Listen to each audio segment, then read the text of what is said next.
വിനോദസഞ്ചാരികൾക്കായി ആലപ്പുഴയുടെയും കുട്ടനാടിന്റെയും സൗന്ദര്യം നുകരാൻ ആരംഭിച്ച വേഗ 2 ബോട്ടാണിത്. 120 പേർക്ക് ഇതിൽ ഒരേ സമയം യാത്ര ചെയ്യാം. 40 പേർക്ക് AC-യിൽ യാത്ര ചെയ്യാം. AC-ക്ക് 600-ഉം നോൺ AC-ക്ക് 400 രൂപയുമാണ് ടിക്കറ്റ് നിരക്ക്. കുടുംബശ്രീ കൂട്ടായ്മയുടെ ഉച്ചയൂണും ലഘുഭക്ഷണവും ചായയും മിതമായ നിരക്കിലും ഇതിൽ ലഭ്യമാണ്. 11 മണിക്ക് പുറപ്പെട്ട് 4 മണിക്ക് മടങ്ങിയെത്തുന്ന തരത്തിലാണ് വേഗ 2-വിന്റെ യാത്രാ സംവിധാനം. നമസ്കാരം, ഞാനിപ്പോൾ ഉള്ളത് ആലപ്പുഴ ബോട്ട് ജെട്ടിയിലാണ്. 11 മണിക്കാണ് ജലഗതാഗത വകുപ്പിന്റെ വേഗ ബോട്ട് സർവീസ് ആരംഭിക്കുന്നത്. ആലപ്പുഴയും പരിസര പ്രദേശങ്ങളും മുഴുവൻ ചുറ്റി നടന്ന് കാണാൻ പറ്റുന്ന ഒരു സർവീസാണത്. നമുക്ക് ഈ ബോട്ടിൽ നിന്ന് യാത്ര ചെയ്തിട്ട് വരാം. ഫോൺ മുഖേന ടിക്കറ്റ് റിസർവ് ചെയ്തവരൊക്കെ 10 മണി മുതൽ തന്നെ എത്തിത്തുടങ്ങിയിരുന്നു. 11 മണിയോടെ 120 സീറ്റുകളും നിറഞ്ഞുകഴിഞ്ഞു. വിവിധ പ്രദേശങ്ങളിൽ നിന്ന് കുട്ടികളുമൊക്കെയായി അനേകം കുടുംബങ്ങൾ വേഗയിൽ ഇടം പിടിച്ചിട്ടുണ്ട്. ശ്രാങ്ക് സുമേഷ്, ഡ്രൈവർ ദിലീപ് കുമാർ, സുജിത്, ഇസ്മയിൽ, സുനിൽകുമാർ, അനിൽകുമാർ തുടങ്ങിയ അനേകം പേർ വേഗ 2-വുമായി ബന്ധപ്പെട്ട് പ്രവർത്തിക്കുന്നുണ്ട്. 11:15 ബോട്ട് മെല്ലെ നീങ്ങിത്തുടങ്ങി.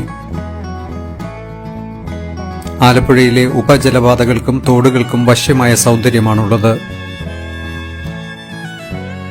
വെനീസിനെ അനുസ്മരിപ്പിക്കുന്ന തോടുകളും പാലങ്ങളും ഒക്കെ ഉള്ളതിനാലാണ് കിഴക്കിന്റെ വെനീസ് എന്ന പേര് ആലപ്പുഴയ്ക്ക് വന്നുചേർന്നത്. ജലപാതയുടെ വശങ്ങളിൽ 100 കണക്കിന് ശിക്കാരി വള്ളങ്ങൾ കെട്ടിയിട്ടിരിക്കുന്നത് സുന്ദരമായ കാഴ്ചയാണ്.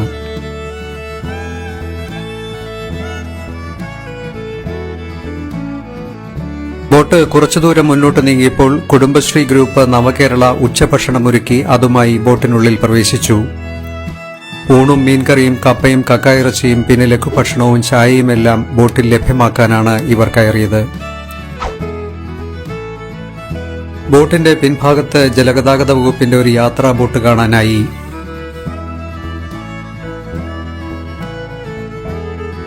കേരളത്തിലെ ഏറ്റവും വലിയ ജലമേള എന്നറിയപ്പെടുന്ന നെഹ്റു ട്രോഫി മേള നടക്കുന്ന പുന്നമടക്കായലാണിത്. ദേശീയ ഗെയിംസിന്റെ കനോയിങ് കയാക്കിംഗ് മത്സരങ്ങളും ഇവിടെയാണ് അരങ്ങേറിയത്. 100 കണക്കിന് ഹൌസ് ബോട്ടുകൾ പുന്നമടക്കായലിന്റെ വശങ്ങളിൽ പാർക്ക് ചെയ്തിട്ടുണ്ട്.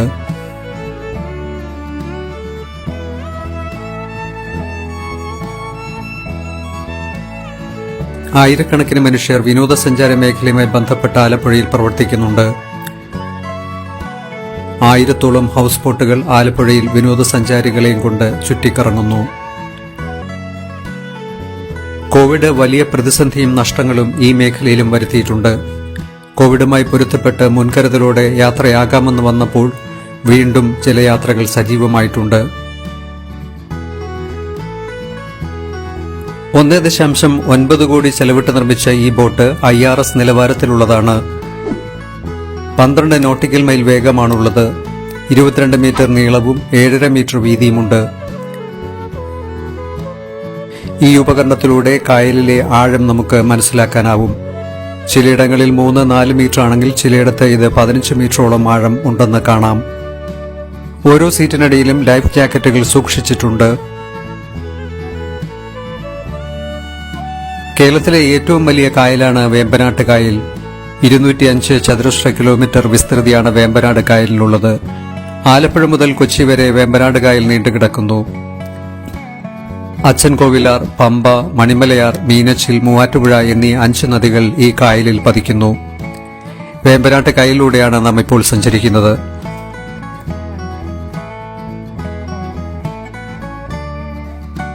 വേഗയിൽ ഇടയ്ക്കൊരു ഉദ്യോഗസ്ഥൻ സ്ഥലങ്ങളെയൊക്കെ സംബന്ധിച്ച് അനൗൺസ്മെന്റ് നടത്തുന്നുണ്ടായിരുന്നു. ബോട്ട് കുറച്ചുകൂടി മുന്നോട്ട് സഞ്ചരിച്ചപ്പോൾ ഒരു ദ്വീപ് നമുക്ക് കാണാനാവും. മുഹമ്മ പഞ്ചായത്തിലെ ഈ ചെറുദ്വീപാണ് പാതിരാമണൽ. മുഹമ്മ കുമരകം ജലപാതയിലാണ് ഈ ദ്വീപുള്ളത്. കായലിൽ സന്ധ്യാവന്ദനത്തിനിറങ്ങിയ വില്വമംഗലം സ്വാമിമാരുടെ മുന്നിൽ കായൽ വഴിമാറി കരയായി മാറിയ സ്ഥലമാണ് പ്രകൃതിരമണീയമായ ദ്വീപായ പാതിരാമണൽ എന്നാണ് ഐതിഹ്യം. ജൈവ വൈവിധ്യമാർന്ന ഈ ചെറുദ്വീപ് ധാരാളം ദേശാടന പക്ഷികളുടെ പറുദീസയാണ്. തണ്ണീർമുക്കത്തിന്റെയും കുമരകത്തിന്റെയും ഇടയ്ക്ക് സ്ഥിതി ചെയ്യുന്ന ഈ ദ്വീപിലേക്ക് ജലമാർഗം മാത്രമേ എത്താനാവുകയുള്ളൂ.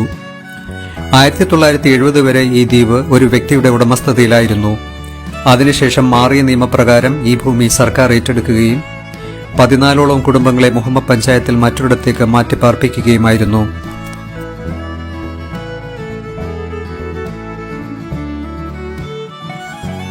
$550 മീറ്റർ നീളവും 450 മീറ്റർ വീതിയും 1800 മീറ്റർ ചുറ്റളവുമുള്ള ദ്വീപാണിത്. ചുറ്റും വേമ്പനാട്ട് കായലാണുള്ളത്. പാതിരാമണൽ ദ്വീപ് കാണാനായി ബോട്ടിൽ നിന്ന് യാത്രക്കാർ ഇറങ്ങിത്തുടങ്ങി.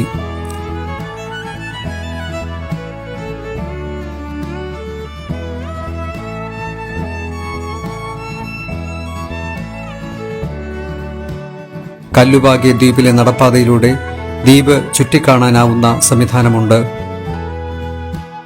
നിറയെ പച്ചപ്പുകളാണ്. ചെറുപാതയിലൂടെ കുറേ ദൂരം നടക്കുമ്പോൾ ഒരു ഗുരുമന്ദിരം കാണാം. തൊട്ടരികെ ഭക്ഷണം കഴിച്ചതിന്റെ അവശിഷ്ടങ്ങളും പേപ്പർ പ്ലേറ്റുകളുമൊക്കെ കൂടിക്കിടക്കുന്നത് അത്ര നല്ല കാഴ്ചയായി തോന്നിയില്ല. ചെറുകാടിനിടയിലൂടെ കുറേ ദൂരം സഞ്ചരിച്ചിട്ട് ചിലരൊക്കെ തിരികെ ബോട്ടിൽ കയറാനായി പോകുന്നതും കണ്ടു. 30 മിനിറ്റോളം പാതിരാമണലിൽ ബോട്ട് നങ്കൂരമിട്ടു. കുടുംബശ്രീക്കാരുടെ ഭക്ഷണം ബോട്ടിന് പിൻഭാഗത്ത് വിതരണം ആരംഭിച്ചതിനാൽ യാത്രക്കാരിൽ കുറെ പേർ അങ്ങോട്ട് നീങ്ങി.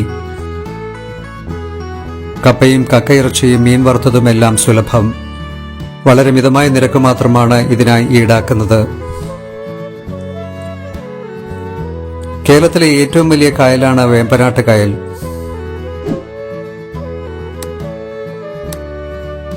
പാതിരാമണലിൽ നിന്ന് കുമരകം ബോട്ട് ജെട്ടി ലക്ഷ്യമാക്കി ബോട്ട് നീങ്ങി തുടങ്ങി. കായലിനോട് ചേർന്ന് അനേകം റിസോർട്ടുകളുണ്ട്. ചെറുതും വലുതും സുന്ദരവുമായ വീടുകളാണ് വിനോദസഞ്ചാരികളെ ലക്ഷ്യമിട്ട് നിർമ്മിച്ചിട്ടുള്ളത്. വിനോദസഞ്ചാരികളുടെ വലിയ ഒഴുക്ക് ഇപ്പോഴില്ല. എങ്കിലും ചില കോട്ടേജുകൾക്ക് മുന്നിൽ സഞ്ചാരികൾ വിശ്രമിക്കുന്നതും ചൂണ്ടയിടുന്നതുമൊക്കെ കാണാം.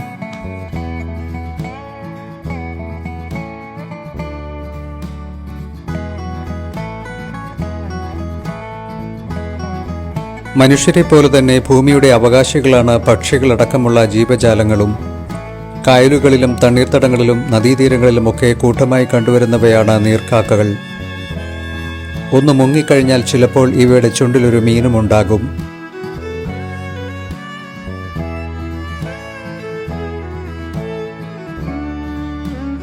ജലസമൃദ്ധമാണ് ആലപ്പുഴയും കുട്ടനാടും. സമുദ്രനിരപ്പിനും താഴെയായി കൃഷി ചെയ്യുന്ന ഇന്ത്യയിലെ ഏക സ്ഥലം കൂടിയാണ് കുട്ടനാട്. വേമ്പനാട്ട് കായലിൽ നിന്ന് മനുഷ്യാധ്വാനം മുഖേന പടുത്തുയർത്തപ്പെട്ടവയാണ് കുട്ടനാടൻ പാടശേഖരങ്ങൾ. പാതിരാമണൽ കഴിഞ്ഞ് കുമരകം ജെട്ടിക്ക് സമീപത്തുകൂടി തിരിഞ്ഞ് ആർ ബ്ലോക്ക്, ചിത്തിര, റാണി തുടങ്ങിയ കായൽ നിലങ്ങൾക്ക് സമീപത്തുകൂടിയായി യാത്ര. ലോവർ കുട്ടനാടൻ പ്രദേശങ്ങൾ കായൽ നിലങ്ങൾ നികത്തിയെടുക്കപ്പെട്ടവയാണ്. കായൽ നിലങ്ങളുടെ രൂപീകരണത്തിൽ അന്നത്തെ തിരുവിതാംകൂർ ഭരണകൂടത്തിന് നിർണായകമായ സ്ഥാനമുണ്ടായിരുന്നു. പല ഘട്ടങ്ങളായാണ് കായൽ നികത്തി നിലങ്ങളാക്കി മാറ്റിയത്. 3ാം ഘട്ടത്തിൽ കായൽ രാജാവ് എന്നറിയപ്പെടുന്ന മുരുക്കുമുട്ടിൽ തൊമ്മൻ ജോസഫ് എന്ന മുരിക്കൻ പ്രസിദ്ധമായ റാണി, ചിത്തിര, മാർത്താണ്ഡം കായലുകൾ നികത്തിയെടുത്തു.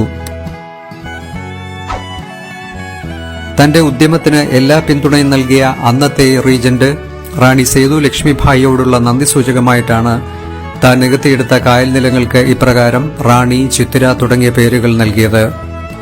5000 ഹെക്ടറോളം കായൽ നിലങ്ങൾ 3ാം ഘട്ടത്തിൽ നികത്തപ്പെട്ടു. 1943 കുട്ടനാട്ടിൽ കായൽ നികത്തൽ അവസാനിച്ചു. പച്ചപ്പണിഞ്ഞ നെൽപ്പാടങ്ങൾക്കരികിലൂടെയുള്ള യാത്ര ഏറെ ഹൃദ്യമാണ്. പ്രളയകാലത്ത് ഏറെ ദുരിതപൂർണമായിരുന്നു കുട്ടനാടൻ പ്രദേശങ്ങൾ. ആയിരക്കണക്കിന് ഹെക്ടറിലെ നെൽകൃഷിയെല്ലാം അന്ന് നശിച്ചുപോയിരുന്നു. ചെറുപാടശേഖരങ്ങളിലെ വെള്ളം പമ്പ് ചെയ്യാൻ പെട്ടിയും പറയും സ്ഥാപിച്ചിട്ടുണ്ട്. വലിയ ഇടത്തോടുകളിലൂടെ വരുന്ന ജലം പമ്പ് ചെയ്ത് കായലിൽ കളയാൻ ശക്തിയേറിയ മോട്ടോറുകളും സ്ഥാപിച്ചിട്ടുണ്ട്. തോടുകളിലെ വെള്ളം പമ്പ് ചെയ്ത് പുറത്തേക്ക് തള്ളുമ്പോൾ അതോടൊപ്പം ധാരാളം മത്സ്യങ്ങളും ഉണ്ടാകും. അവ ലാക്കാക്കി ധാരാളം പക്ഷികൾ വട്ടമിട്ട് പറക്കുന്നത് നല്ലൊരു കാഴ്ചയാണ്.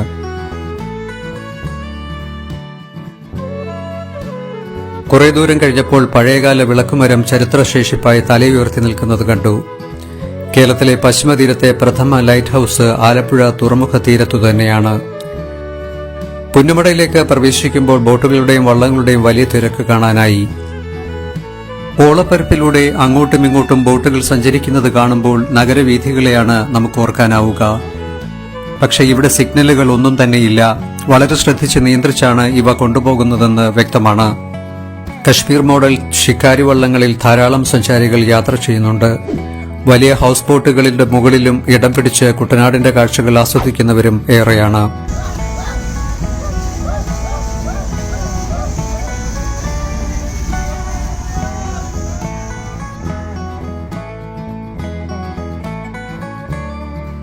വേഗയുടെ മുന്നിലും പിന്നിലും യാത്രക്കാർ മൊബൈലുകളുമായി അവിസ്മരണീയമായ ദൃശ്യങ്ങളൊക്കെ പകർത്തുന്നതിന്റെ തിരക്കിലായിരുന്നു. കൊച്ചുകുട്ടികൾ വരെയും അപൂർവമായ കാഴ്ചകൾ പകർത്തുന്നുണ്ടായിരുന്നു.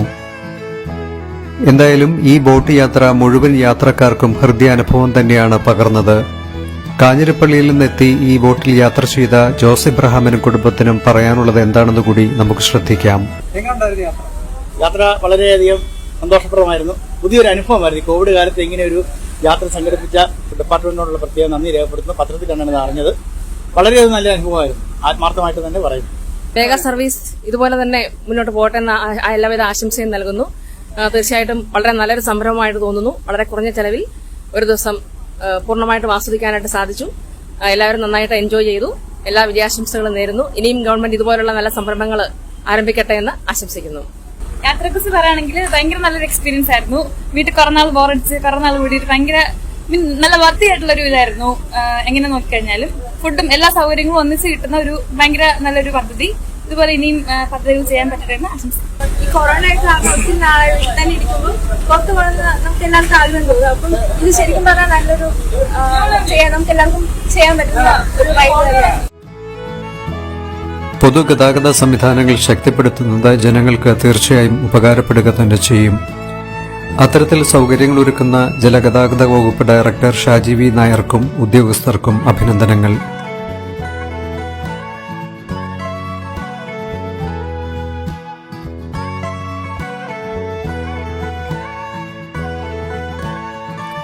ആലപ്പുഴ KSRTC സ്റ്റേഷന് പടിഞ്ഞാറ് വശത്താണ് ജലഗതാഗത വകുപ്പ് ഡയറക്ടറേറ്റ്. തൊട്ടരികിൽ തന്നെ ആലപ്പുഴ ബോട്ട് ജെട്ടിയും. എന്തായാലും നല്ല കാഴ്ചകൾ സമ്മാനിച്ച വേഗ 2 ബോട്ട് യാത്ര 4 മണിയോടെയാണ് സമാപിച്ചത്.